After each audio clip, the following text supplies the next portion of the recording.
wait and see. Someday we'll find it, the rainbow connection, the lovers, the dreamers, and me.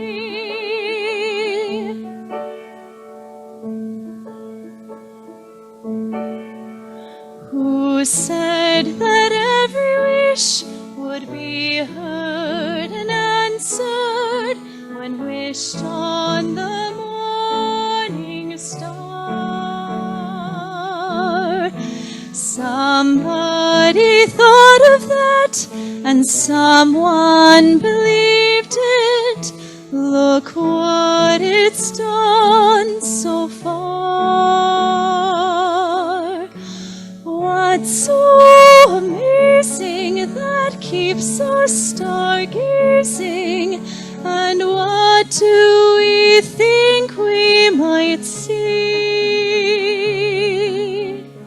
Someday we'll find it, the rainbow connection, the lovers, the dreamers, and me. All of us under its spell, we know that it's probably magic.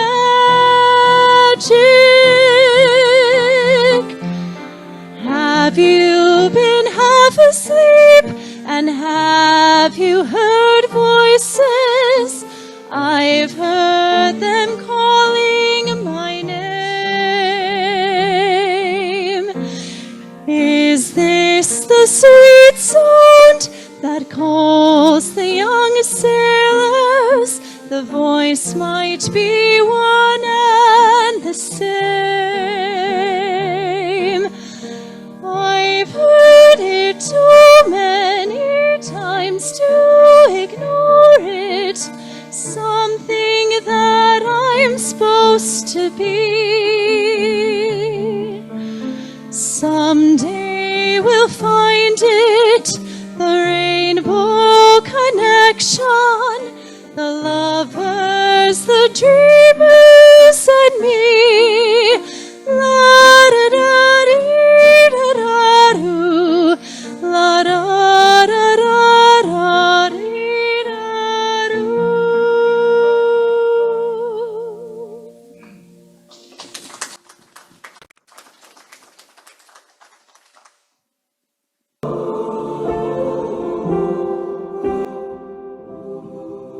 No, your mom don't get it, and your dad don't get it, Uncle John don't get it. And you can't tell Grandma 'cause her heart can't take it, and she might not make it. They say don't dare, don't you even go there, cutting off your long hair, you do as you're told. Till you wake up, go put on your makeup, this is just a phase you're gonna outgrow.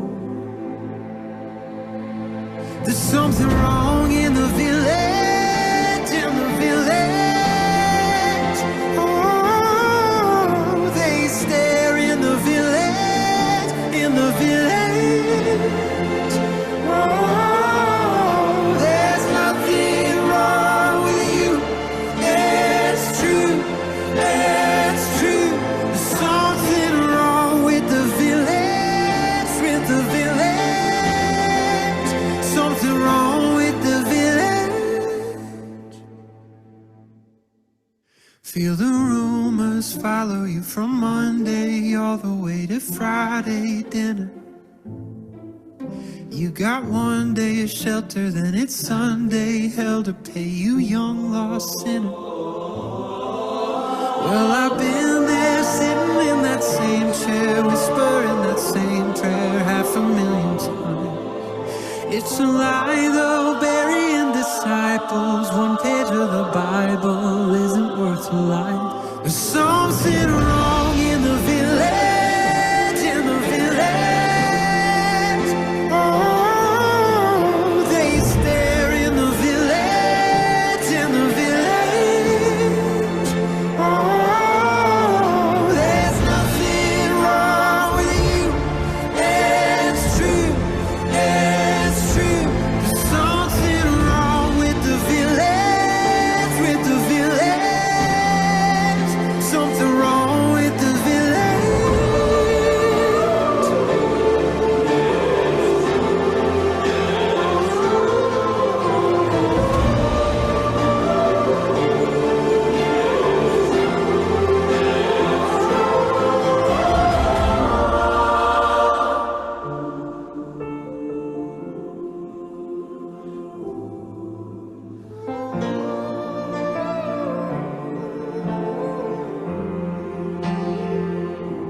There's something wrong in the village, in the village. Oh, they stare in the village, in the village. Oh, there's nothing wrong with you. It's true, it's true. There's something wrong with the village, with the village. Something wrong with the village.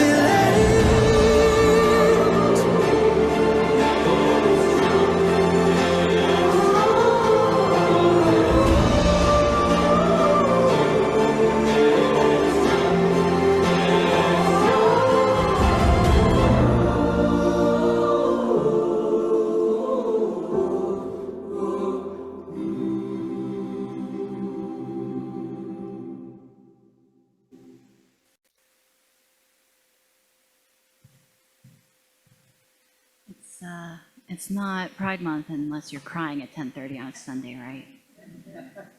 Christopher, yes, please come up and read our welcoming words.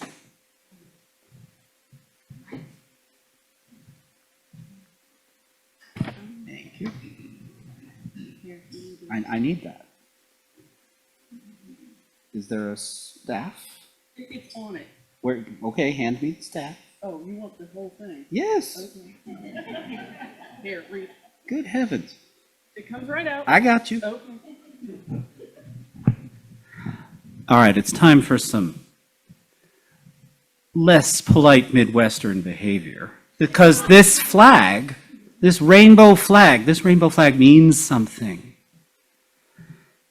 It kind of, like the story at the end of the flood that we read about in all the Abrahamic religion books, this flag is our covenant that you are welcome here. Because you are welcome here. I want you to look at somebody near you. Because this is audience participation. This is not just me up here. You are welcome here. Tell them. Yeah, good. Now, look around the room. Look around the room. See everybody here. Tell them so that they can feel it across the room. Tell them, you are welcome here. Oh, come on. Say it like you mean it. You are welcome here. Say it with pride. You are welcome here. Say it with joy. You are welcome here. Is there somebody you don't like in this room? Don't answer that. But if there is, or somebody out in the world who didn't make it, or isn't ever coming here for unknown reason, tell them right now, like you mean it. You are welcome here. You are welcome here. Come on, with me. You are welcome here. You are welcome here. Say it with love. You are welcome here. I did not misspeak, and neither have you. You are welcome here.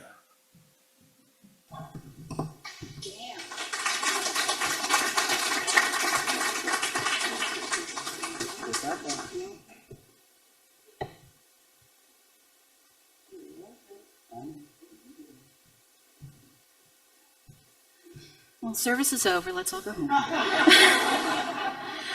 Julia Ryan, can you come up and read our opening words, please?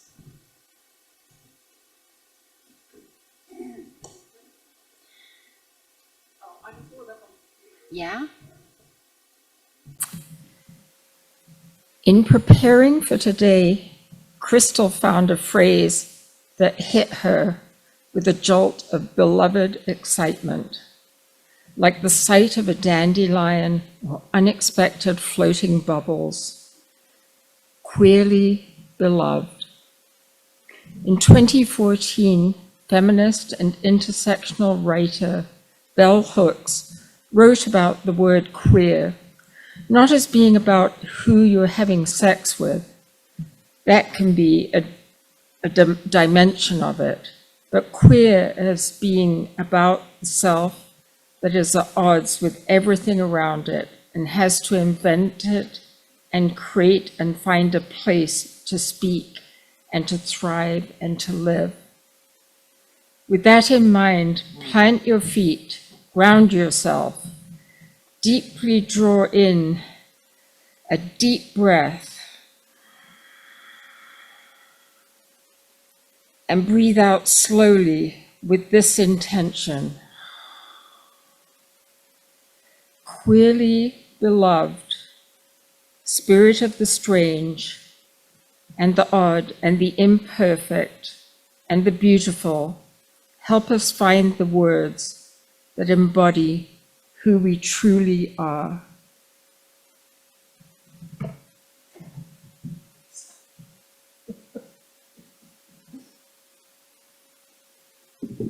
And in the spirit of welcoming all, welcome to those who are joining us on Zoom. We have Charlene today, Mary, and Stephen. Welcome.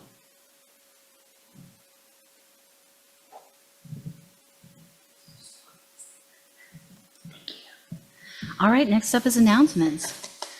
I have an announcement, so I'm going to use my service leader privilege to go first.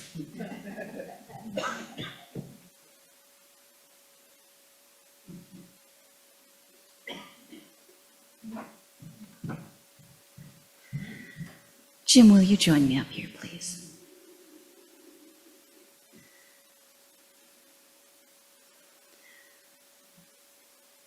This weekend, I got a very exciting email that our welcoming congregation recertification had been approved.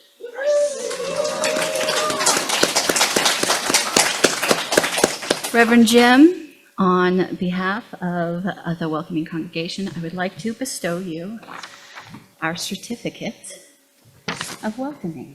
And thank you very much, Lynn. And thank you all very much. I'm very proud of the congregation. In fact, I think you can say I have a lot of pride in it. How many people here are here that were on the committee? Could you stand up, please? For everybody who was on the committee. Okay, thank you guys for all the hard work, and thank you for this. We'll see that this is framed and hung on my bedroom wall. Thank you all. All right, so if that's all the announcements, our opening hymn is going to be True Colors by Cyndi Lauper, inspired by Peter, who has done this song in our services before, but I trust you all. We're going to sing it together this time.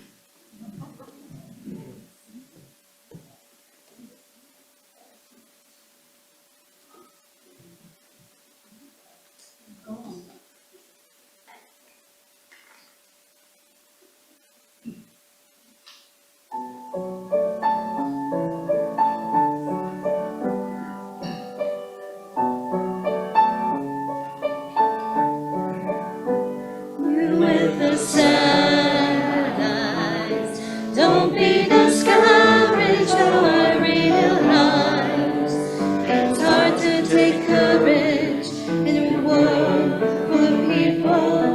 You can be silent, and the darkness inside you makes you feel so small.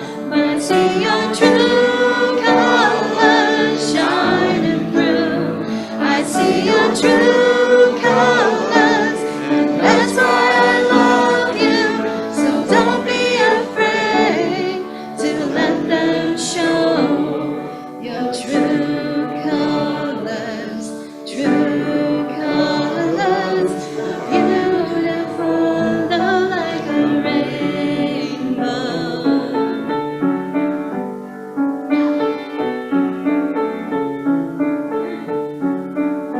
Show me a smile and don't be unhappy. Can't remember when I last saw you laughing. If this world makes you crazy and you're taking all you can bear, just call me up because you know I'll be there. And I see your true colors shining through. I see your true colors, and that's why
Next up is our affirmation.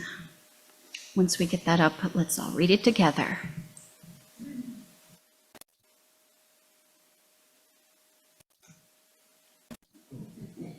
Love is the spirit is this church, and service is its law.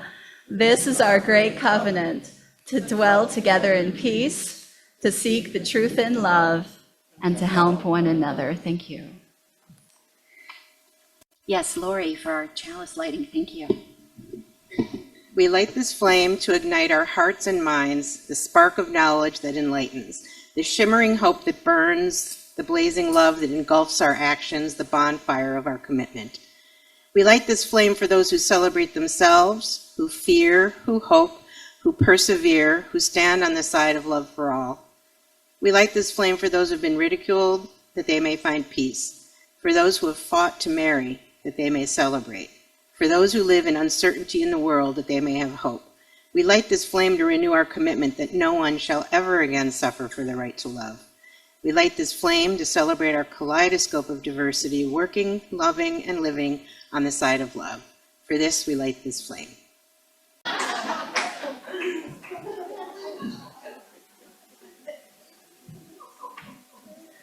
Yes, Rachel, please come up for our, I'm so excited about Rachel's Story for All Ages, by the way. Oh, yes. What we'll be doing today is having the Story for All Ages run, and we also have an activity in the back for the children and also those of us who are a little bit older, because this will be a lot of fun. We're making buttons because Leanne is not here this week. I was going to shout out, she got a button maker for Beth, and we're going to make some pride buttons, or ally buttons, or pronoun buttons, or whatever. You know, there's no wrong way to do this. And also, talking about call-outs, right there, we had somebody, oh no, I just looking at you and I immediately forgot your name. Thank you, Lori. I almost called you Jenny. And I've known Lori for years now. Lori brought this book to my attention. It's called The Sissy Duckling, and it is a beautiful story. Actually, also, I found out it has a movie based on it. I have the copy if anybody wants to flip through it, but I thought that it'd be nice for everybody to be able to see all the pictures, so I have somebody who's reading it for us. For some people to watch, so I just wanted to give a little warning. But I think it's important, and I think that it is part of a history of queer people writing children's books. So, with that,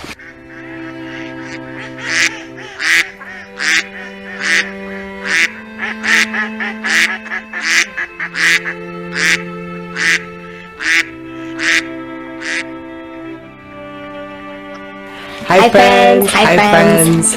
Alright, today we're going to read The Sissy Duckling! We have a little duckling. Here, you can hold on to it. We'll put him right there. So cute. Oh my goodness, I'm so happy. I'm so happy that I get to have a little friend.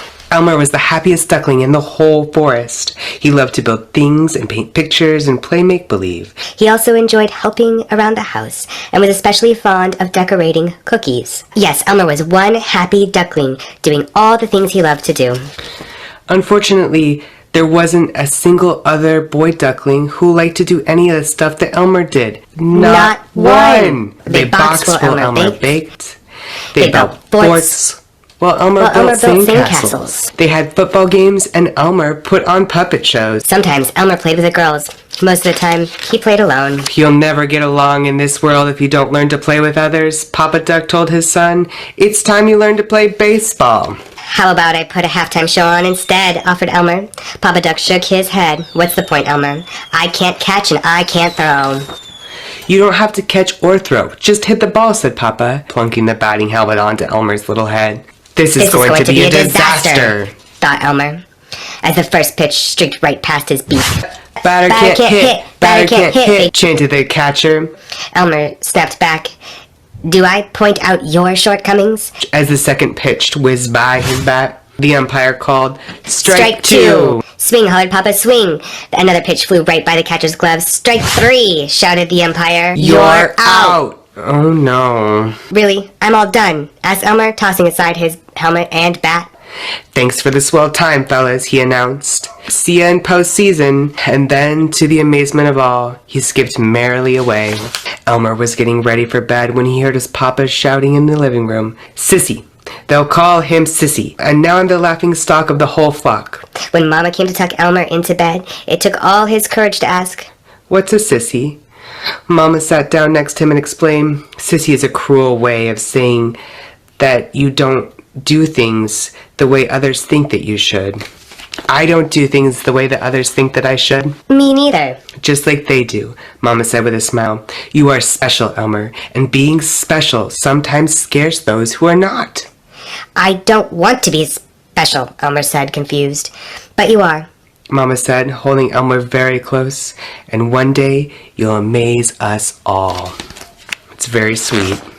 Elmer arrived at school the next morning to find a big bullied Drake duckling blocking his path. "No sissies allowed in my school," Drake squawked. Elmer faced him down bill to bill. "You are just angry because I do things differently. But one day I will amaze you all." "Who fed you that line?" Drake chuckled. "Oh my goodness, Drake is kind of like Christopher, huh?" Elmer bellowed, "My mama." "What a sissy," Drake howled, and the other ducklings joined in teasing Elmer until Miss Henry Pecker appeared at the door. "I heard that," announced their teacher. "And you'll all stay after class until you learn to get along." The ducklings grumbled and mumbled and waddled into the old schoolhouse. Because everyone blamed Elmer for having to stay late, he decided that it would be wise to let them leave school first. He took a Good look around before stepping out behind the door. Alone at last, he said to himself, and started down the path. "See, there's nothing to worry about." "One at bat," came a thundering reply. Jake sprang from his hiding place, his fist raised for fight. Elmer had no time to think. He made a break toward home, running harder than he had ever run before, with Jake chasing him at every step. They jumped over fallen trees, splashed through puddles, crashed through branches, and leaped across the stream. Elmer was so frightened that he couldn't catch his breath, not even when he reached his house, not when he got to his room, and not when he locked the door and hid under the bed. Oh, poor Elmer. Alone in the dark, there was no peace for Elmer. "He ran away instead of fighting," Papa bellowed. "He was being chased," argued Mama back. "In a few weeks we will all fly south for the winter. It will be every duck for himself. Only the strong will survive." If you don't stop thinking like a sneaker commercial, you'd see that Elmer was just as strong as any other duckling. "Elmer is a sissy. Elmer is your son," Mama pleaded. "He's no son of mine, Papa," declared Papa. Poor Elmer heard his father's words, and his heart crumbled to pieces. What do you do when your own Papa calls you names? "You keep Elmer safe, okay? Tell him that he's loved." Elmer didn't want to make his mama unhappy or his papa angry anymore. He filled his pillowcase with paints and tools and pictures of his parents. He tied up the bundle and carried it away into the night. The forest was dark and silent. Elmer was relieved that there was no one around to see his tears as he slipped into the great pond and swam away from home. Elmer stepped onto the opposite shore and looked around. He found an old hollow tree hidden deep in the forest. No one will ever find me here, he thought, just as Elmer had made his own toys. He would now use his special talent to make a new home. He built a comfy bed and a warm fireplace and a door to protect him from the chilling winds. "My house has everything I could ever want," he boasted. "Everything except my mama and papa." The grass turned white with the first frost of winter. Elmer knew he would soon be the only duck left in the forest. His heart ached to see his parents once more before they flew south. As quietly as he could, he paddled back across the great pond and arrived just in time to see his flock readying for their journey. "We can't go without Elmer," he heard his mama cry. "We can't stay here," Papa replied. "If only I knew he was all right." Elmer whispered to himself from his hiding place. "I'm all right, Mama." The flock took to the sky, and Elmer waved goodbye. Just then a shot rang out. Shattering the cold, hunters leaped from behind the trees, their guns blasting. The ducks screeched in fright, struggling to fly as fast and high as they could. Shot after shot tore through the air. The ducks fell like autumn leaves from the sky. Elmer breathed easy when he saw that most of the flock escaped into the clouds. But then he realized the hunters and dogs were coming. He was about to hide in the pond when he was stopped by the sound of a quiet moan. Terrified as he was, Elmer followed the sound. It's very brave. He parted the tall grass, and there, to his astonishment, he found his wounded papa. "Fly away, Elmer. Papa pleaded. You don't see any other ducks coming back to rescue me. For once in your life, can't you just act like a normal duck? He argued. Forget me. Save yourself. That's what every other duck would do. Is Elmer every other duck? He's special. Yes, he is special. With all his strength, Elmer lifted the old duck and carried him to the safety of the pond. It may not have been what any other duck would have done, but Elmer knew in his heart that it was the right thing to do. Papa was completely confused when he awoke. Where am I? He quacked. Don't worry, you're with me, Elmer answered, bringing a bowl of hot mushroom soup for Papa to eat. The old duck looked around at the wonderful home. You did all of this yourself? But then he remembered what had happened. You must leave me here and fly south. No duck has ever survived the winter in the forest. Save yourself, son, please. It's a little dramatic. Elmer answered calmly. You've been sleeping for a long time, Papa. It's too late to leave now. He opened the door so that his Papa Duck could see the deep snow that covered the forest. Oh, son, what have I done to you? Don't worry, Papa, Elmer chided. We're going to have fun. And he was right. All winter long, they played games, told jokes, and made things and laughed. And talked, and they got to know one another. It was on a warm, cloudless morning that the sky exploded with the sound of the honking and flapping.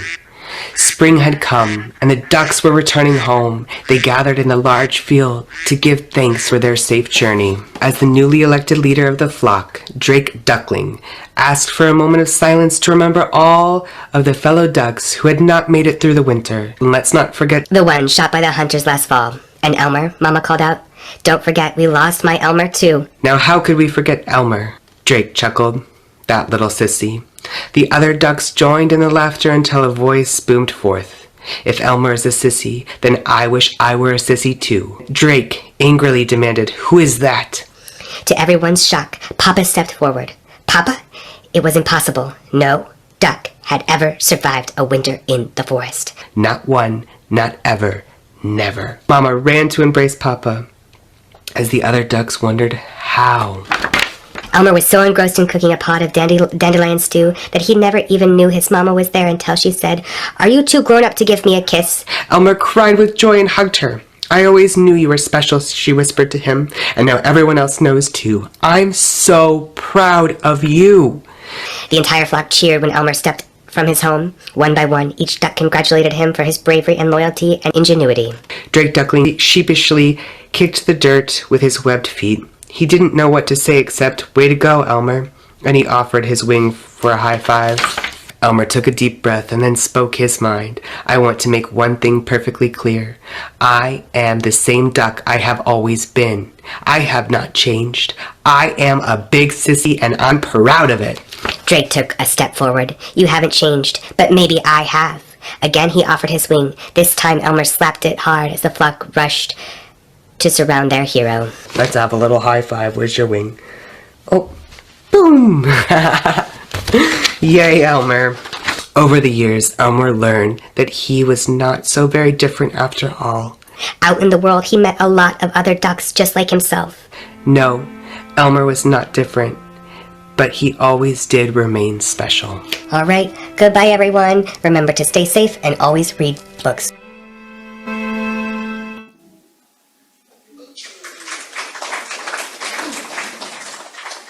Thank you again, Lori. I love that book. Now, I want to say again, here's a little pin that I just made. And right there. Anybody who wants to come back and make a pin, including the little ones, if they want to make a rainbow pin for Pride or an ally pin. And our little bit older ones too as well.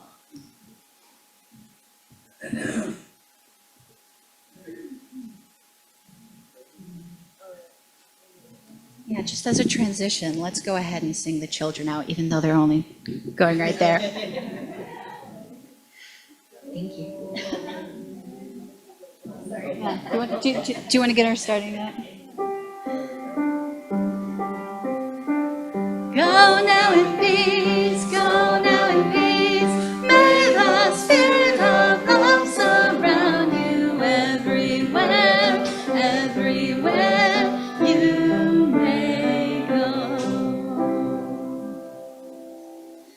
Thank you. Now Crystal is going to give our service. I'm very excited. And while you're getting set up, just so you know, we're going to bring our button maker to our Pride booth as well. So if you don't have a chance to make a button today, then you just have to come by our booth on the 27th. That's the rules. Oh, of course, the computer's not going to behave. What happened? It's not just me. No, it's the there it goes.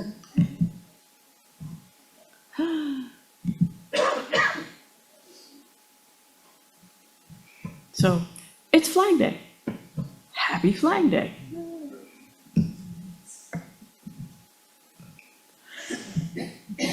Next slide. So, we all learned the fairy tale about this flag in grade school. Betsy Ross sewed the first version and all that. The first version of this flag met everybody's eyeballs in 1777 in a painting of George Washington by John Trumbull. Betsy Ross entered the story about 100 years later. We have pride in the ideals represented by this flag in the later versions. But I want to talk about this flag.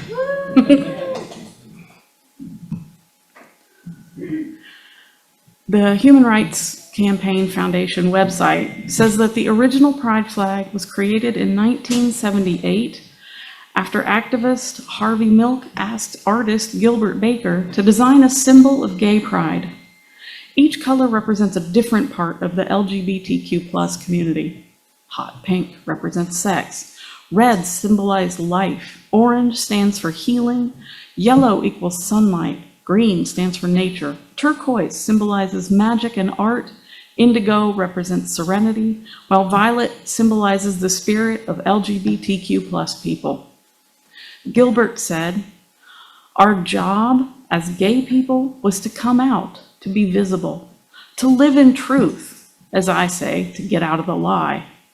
A flag really fit that mission, because that's a way of proclaiming your visibility or saying, "This is who I am."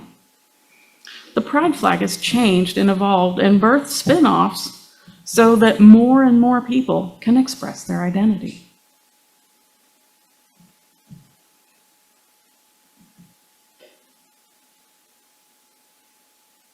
We're on slide, is that 5? So that more people could have their own pride flag, marketing and design choices, the pink and turquoise stripes were removed, and this is the flag you'll see most of the time. This is the Philadelphia flag. It was unveiled in 2017. The Philadelphia City Council wanted to incorporate queer communities of color that have often been overlooked in the mainstream. So that's what the brown and black stripes are for. They were added to symbolize communities of color and their contribution to the movement. Next slide.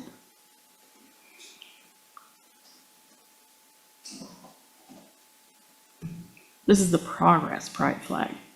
Daniel Quasar based the Progress Pride flag on the Philadelphia Pride flag and added a white, pink, and light blue stripe to represent the trans community. That's the one we've got. I don't know if you can see the whole thing or not.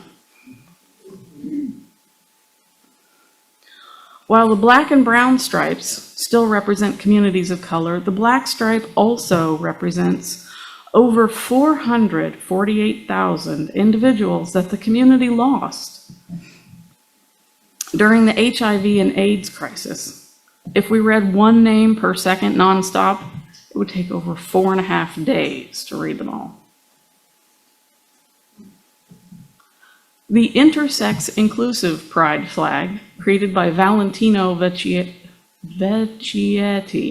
my Italian's not that good, added the intersex community to the Progress Pride flag in 2021. This serves as the most up-to-date LGBTQ+ flag. Is this the final boss?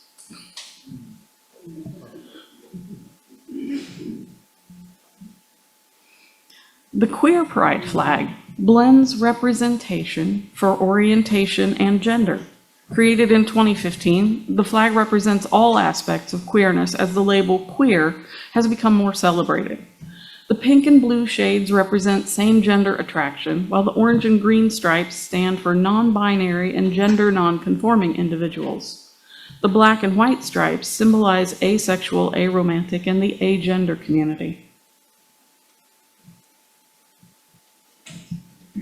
This is a lot. There's a lot of flags, because there are so many ways to be. So up in the top left, that's the bisexual flag. Michael Page designed that in 1998. It represents the bisexual community, pink for the attraction to same gender, blue for attraction to the opposite gender, and purple stripe in the middle represents the attraction to the two genders. And it's kind of a blend, because everybody exists on the spectrum with that. Some people like one more than the other. The next one with the orange and pink is the lesbian flag. The different shades of red, pink, and orange represent the different types of femininity in the lesbian community. The bottom left is the trans-inclusive gay men's flag. It has different shades of green and blue to include the non-cisgender gay men. And on the bottom right, we have the pansexual pride flag, which came out in 2010. And it stands for pansexual people who have the potential for emotional, romantic, or sexual attraction to people of any gender, though not necessarily at the same time, in the same way, or to the same degree. The pink stripe represents attraction to women, blue stripe for men, and the yellow stripe is for everyone else in between and beyond the gender binary. Next slide. So the top left is the polysexual pride flag, was created in 2012 for people that are attracted to multiple, yet not all genders. The blue stripe is attraction to men, pink is for attraction to women, while green is for attraction to those outside the binary. The one with the cute heart, that's the polyamory pride flag. Came out in 2021 by Red Howell. It represents elements around the different core values of polyamory, including white for possibility, magenta for desire and love, blue for openness and honesty, gold for energy and perseverance, and purple representing the united non-monogamous community. Bottom left with all of the purple, black, and gray, that's the asexual pride flag. It came out in 2010. It represents asexual individuals who are people that do not have a sexual attraction to any gender. Each stripe has a different meaning. Black represents asexuality, gray means gray asexuality, and demisexuality. White stands for non-asexual partners and allies, and purple represents the community. The one with the, whoops, not quite done. The one with the purple, or with the black triangle is the demisexual pride flag. It represents people who only form sexual attraction for people once they have established a deep emotional connection with them. Each color has a different meaning. Black is asexuality, gray stands for demisexuality, white is sexuality, and purple is community. So similar, but there's an emotional attachment. Now slide 12. Top left is the transgender pride flag, created in 2000 by U.S. Navy veteran Monica Helms as a symbol of both the diversity of the trans community and the rights that trans folks are still fighting for today. The blue stripes represent the traditional boy colors, while the pink stripe is for traditional girl colors. The white stripe represents those who are intersex, transitioning, or have an undefined gender. Next, across the top is the non-binary pride flag. Represents people who do not identify with either binary gender or within the binary at all. The yellow stripe represents a gender outside of the binary. The white stripe stands for those who have multiple or all genders. The purple stripe symbolizes those who fall between the male and female binary. The black stripe is for those with no gender. The bottom left, that's just the intersex pride flag all by itself. That came out in 2013. The co-chair of Intersex Human Rights Australia, Morgan Carpenter, designed that one. Intersex people are those born with a variety of differences in their sex traits and reproductive anatomy. There's no one way to be intersex, as everyone's experience is unique. The creator chose yellow and purple, as those are seen as gender-neutral colors. And then the pink, purple, black, white, and blue is the gender-fluid pride flag. It came out in 2013, was designed by J.J. Poole. It's for those whose gender identity and/or gender expression fluctuates during different times and different circumstances. Each color represents a different aspect of the gender-fluid community. Pink for femininity, white for masculine, while blue for masculinity, white for the lack of gender, black symbolizes all genders, and the purple is a combination of masculinity and femininity. Top left, we have the genderqueer pride flag, created by Marilyn Roxy in 2011 to represent those people that reject the static categories of gender. Genderqueer people may see themselves as both or neither male and female, or beyond the binary. The lavender stripe represents androgyny and other queer identities, while the white stripe stands for agender people. The green stripe symbolizes those who fall outside of the binary. The black, gray, white, and green is the agender pride flag. It was created in 2014 to represent those who have an unidentifiable gender, are gender neutral, or have no gender. The black and white stripes represent the absence of gender, while the gray stripes stand for semi-genderless people. The green stripe stands for non-binary people. The pink, the purple, pink, and another purple, anyway, that one. Bottom left. That one is the bigender pride flag. It represents those who have two genders. In some cases, this is both male and female, but it can also include non-binary identities. These two gender identities can occur at the same time, or they can vary over time. And the last one down there is the demigender pride flag, which represents those people who have a partial feeling but not a full connection to a particular gender identity or to the concept of gender. Next slide. So, where do you fit? What are your true colors? Did any of those descriptions surprise you or stir something within you? Go make a button. Rachel's got all the supplies back there. While you work on those, think about this. Someone, someday, may see your rainbow. Excuse me. Thought I could make it through. Nope. Someone someday may see your rainbow, your flag, and understand that you're a safe person for them just when they need it.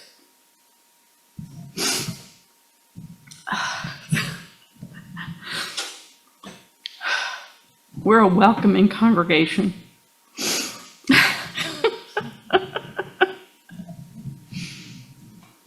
Elizabeth Cady Stanton said, "The moment we begin to fear the opinions of others and hesitate to tell the truth that is within us, and from motives of policy are silent when we should speak, the divine floods of light and life no longer flow into our souls." To paraphrase a quote in my little book of pride, which I forgot to bring, welcoming does not mean trying to assimilate people, but does mean accommodating people of all different spots and stripes. It means embracing people who do not immediately mirror yourself.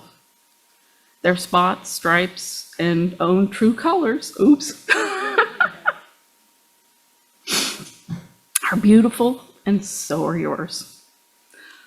Would you join me with singing the chorus of True Colors?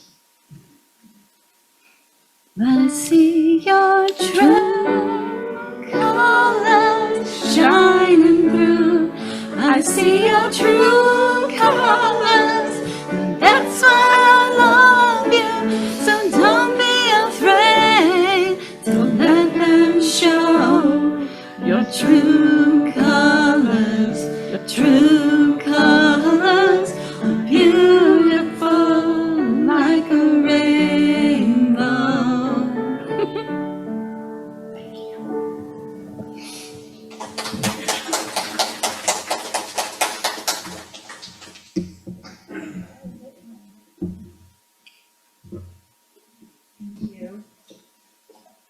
Thank you so much, Crystal. That was lovely.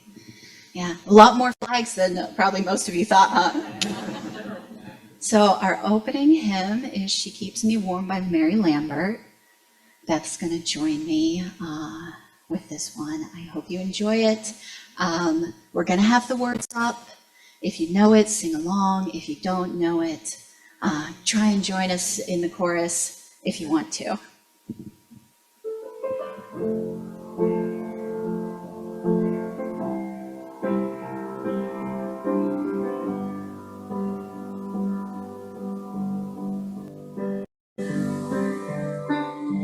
She says I smell like safety and home. I name both of her eyes. Reverend, please don't go. I can be your morning sunrise all the time, yeah. This could be good, this could be good. I can't change, even if I tried, even if I wanted to. I can't change, even if I tried, even if I wanted to. My love, my love, my love, my love. She keeps me warm. She keeps me warm. What's your middle name? Do you hate your job? Do you fall in love too easily? What's your favorite word? Do you like kissing girls? Can I call you baby? Yeah, yeah. She says that people stare 'cause we look so good together. Yeah, yeah, yeah. I can't change, even if I tried, even if I wanted to. I can't change, even if I tried, even if I wanted to.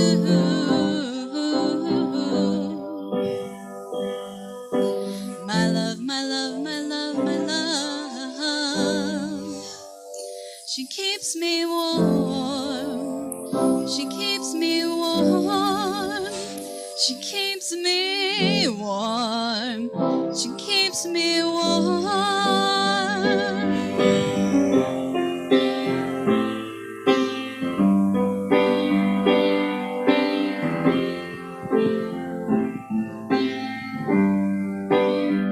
Not crying on Sundays. Not crying on Sundays. I'm not crying on Sundays. No.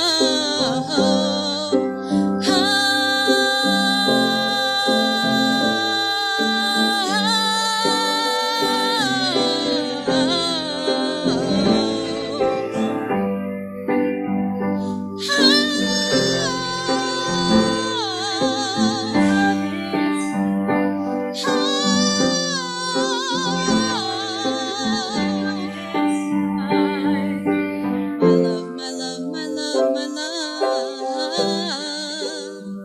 She keeps me warm. She keeps me warm. Thank you.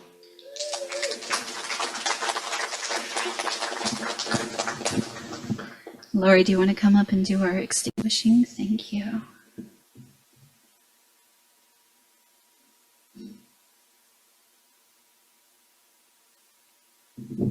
Wow, huh? As we extinguish this flame, we keep it in our hearts and minds, the spark of knowledge that enlightens, the shimmering hope that burns, the blazing love that engulfs our actions, the bonfire of our commitment. We carry this flame for those who celebrate themselves, who fear, who hope, who persevere, who stand on the side of love for all. We hold this flame for those who have been ridiculed, that they may find peace, for those who have fought to marry, that they may celebrate, for those who have lived in uncertainty in the world, that they may have hope. We nurture this flame within ourselves to renew our commitment that no one shall ever again suffer for the right to love. We bear this flame to celebrate our kaleidoscope of diversity, working, loving, and living on the side of love. For this, we hold on to this flame.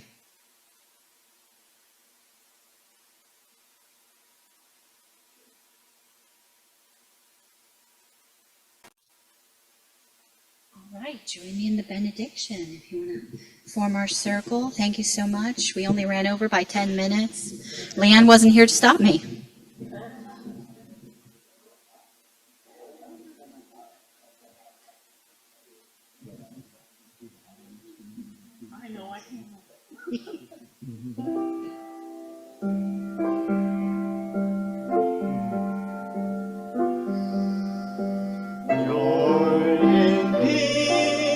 Perfect peace, taking strength from our circle, faith abides in our hearts, truth that calls us to justice. Look at each other and see the love in our reign of friendship. Go in peace, perfect peace, taking strength from our circle. Woo! Nice job.